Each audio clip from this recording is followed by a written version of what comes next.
Do you ever use curves in your quilt block?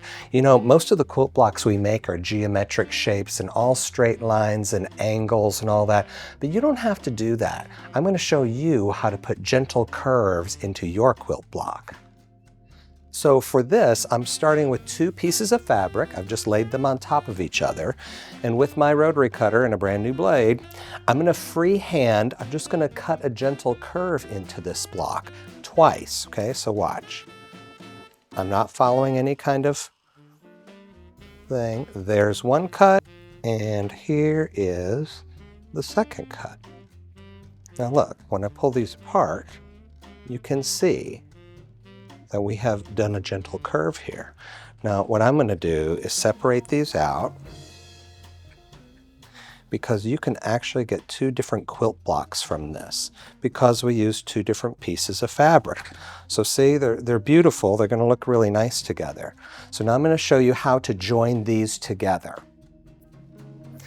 Now the way I do this is not the way most people do this, so don't, you may do it however you like. I'm going to show you how to join these 2 together. When I raise this up and put right sides together, it's very important that I join my 2 pieces right along this corner, okay? My 2 pieces match up exactly right here.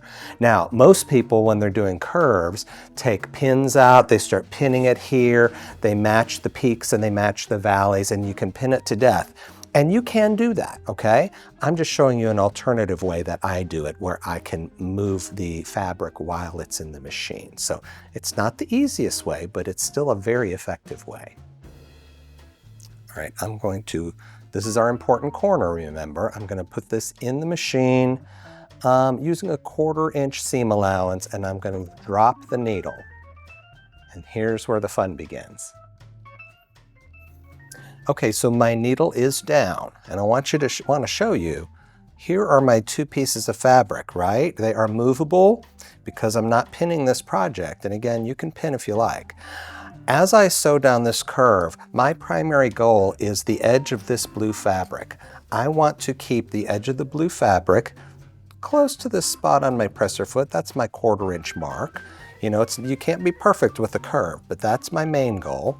My secondary goal is to keep the top fabric along with it. And as we go, I'm going to have to move the fabric left and right here. That's the whole trick of this thing.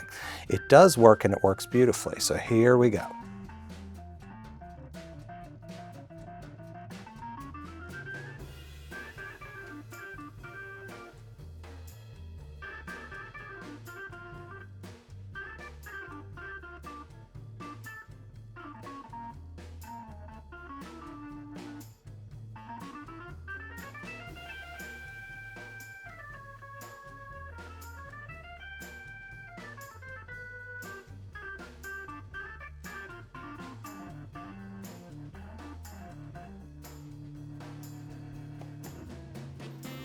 Now is the true test. We're going to open this up. Now look, I am going to finger press this a little bit first.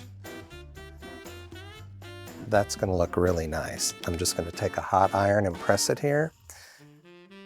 I'll take it to my steam iron and really give it a good steam. That's helpful. Because you know, a curve is moving pieces. It's not like a regular straight line. But look at how beautiful this is. I'm really happy with this. And you will then join your 3rd piece just the same way we did this, exactly like that. This is such a beautiful curve. I love this. It takes some practice, but you can do it. So I hope you'll give this a try. And as always, happy sewing.